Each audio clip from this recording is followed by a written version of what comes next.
Hey everybody, Palm Springs Cindy. I'm coming to you from my sort of like my little dining room area. I have enjoyed trying to walk around and take videos from different areas in my home.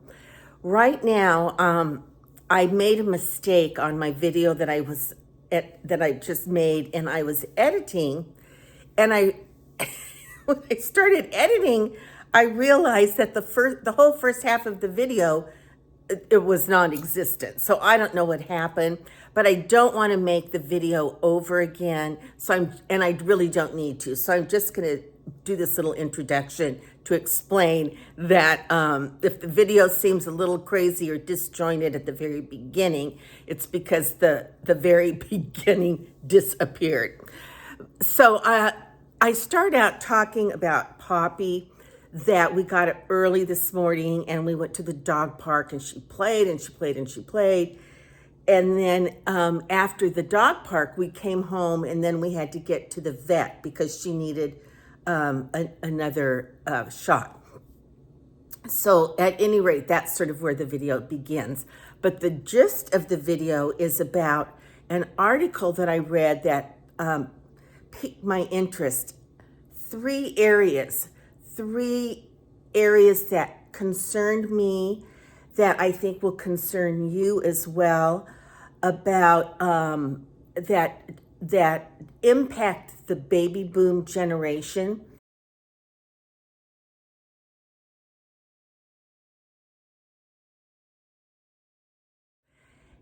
And how the baby boom generation is handling these issues and how they're not handling them. So the majority of the video has to do with issues that can be troubling to the baby boomers, people my age, people your age. And I'm interested in seeing what you guys have to say about the three issues that I focus on. So stay tuned and enjoy the video. I was recently just playing around, scrolling around on my computer.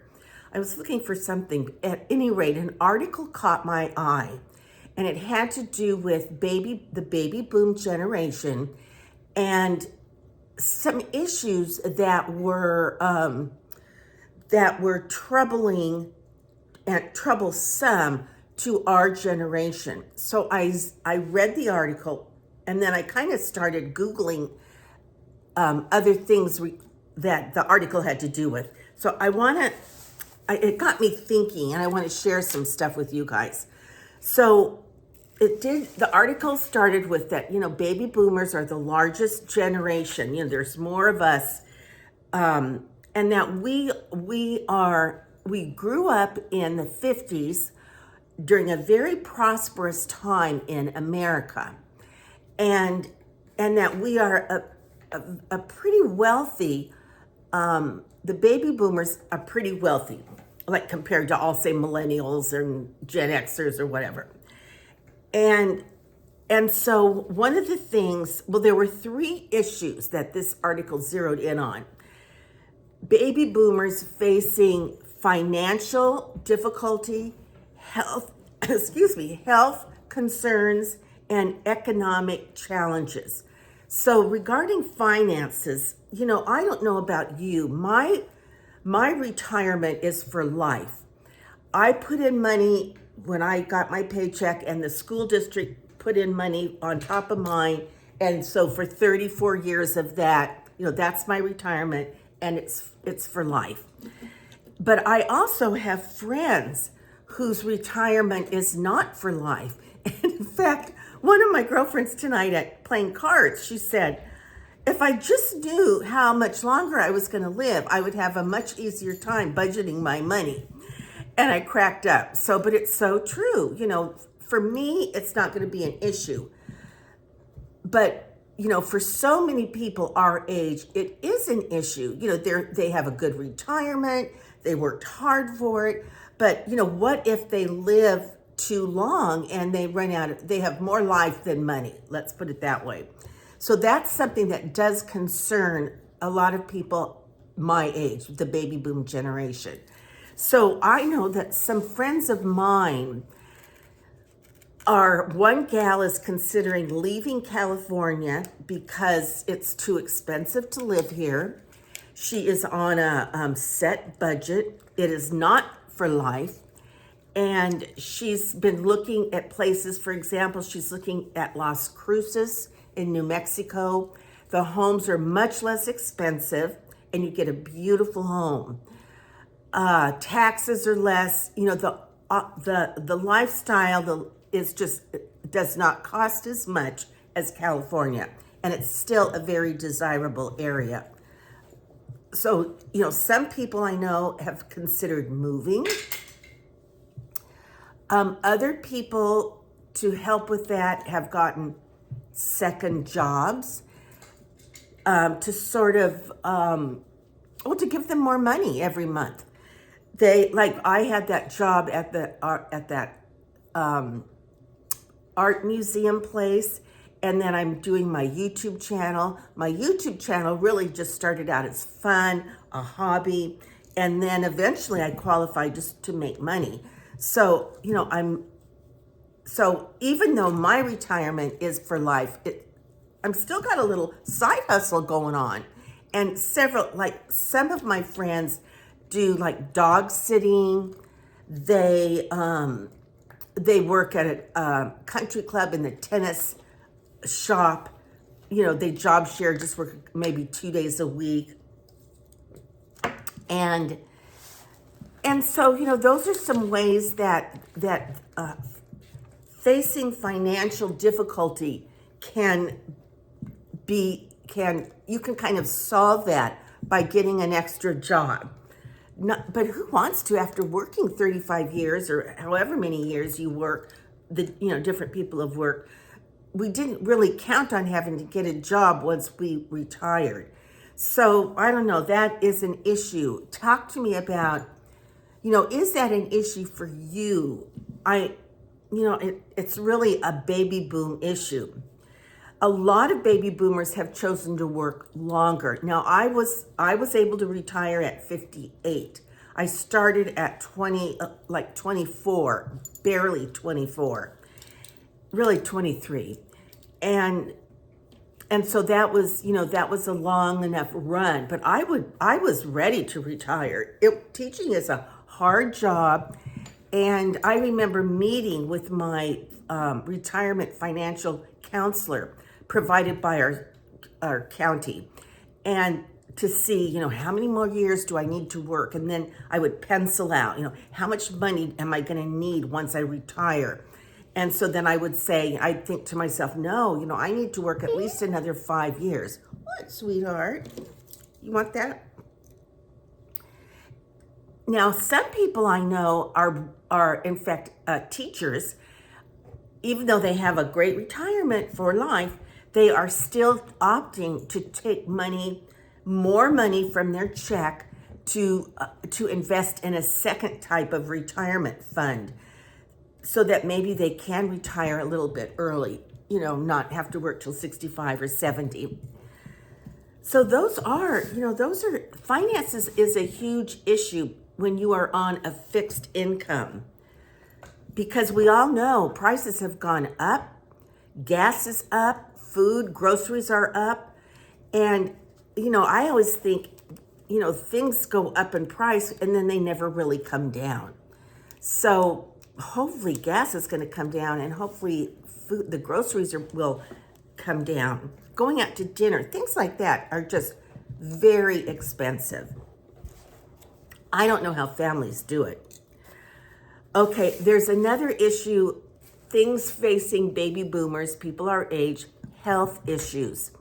Now, as I was reading about health, I did write down some notes, because there were some good points that the article made.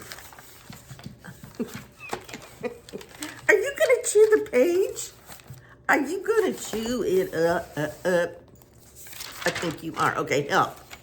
Well, we're living longer. Baby boomers are living longer. And finding the right doctor for you is important. the article talked about, really managing our health, our own health care by seeing our doctors often, getting our screening tests done, our mammograms, I'm going up for a bone density. So, those are things, getting our blood work done, managing our own health care. And I think having a doctor that you are comfortable with is very important. Not just the doctor, but even the office staff that you want to feel comfortable with. Because as we age, chances are, we're going to we'll probably, be interacting with our doctors and doctors' office people. The article talked about that as we age, people our age tend to get, and I'm not claiming this because I feel like, when you put words out into the universe, words have power. So I'm not claiming this for me, but I'm just repeating what this article said, that oftentimes people our age can get arthritis. Our weight has a lot to do with it, that as we gain weight, puts more pressure on our joints. Diabetes, because as we age, many of us are less active. I'm not nearly as active as I was when I was working. In fact, just to let you know, when I was still working, which is like 13 years ago, they were just starting to do that, count your steps. And and then they had these trackers or whatever. So I was counting my steps. You're not gonna believe this. So I parked my car.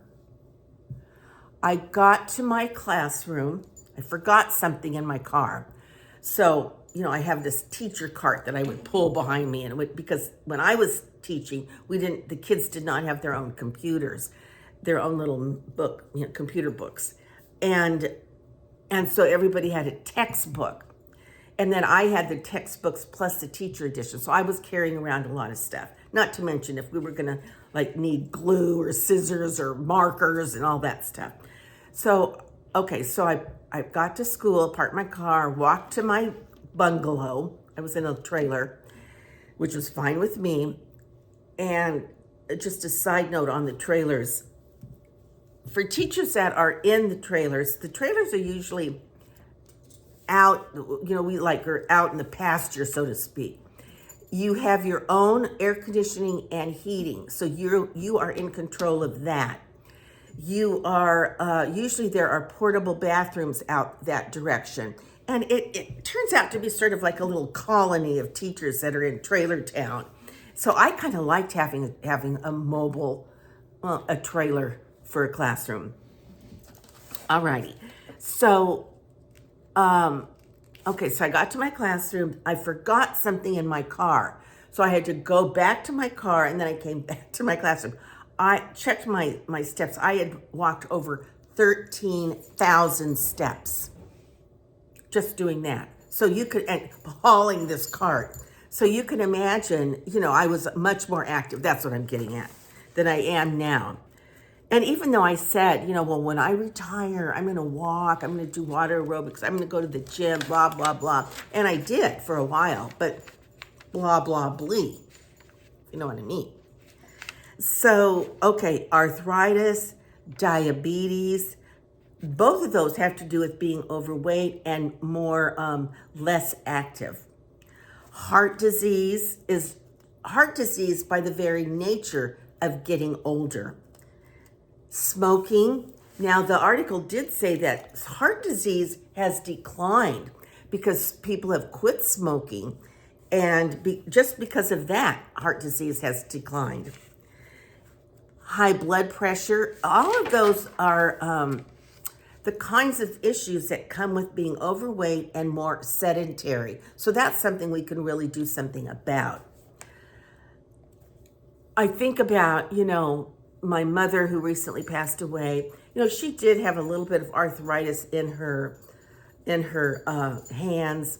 But I know a lot of our health issues, it's about our genetics. It's in our DNA. So, luckily, my mom lived to be 94. My dad was in his late 80s. And they were smokers, when they were young and young parents, everybody smoked in those days. Now, they were not drinkers. Number one, they couldn't afford liquor. And even if they could, they had 4 kids. When were they going to be drinking? They couldn't afford to get a babysitter and go out to a restaurant and have a cocktail.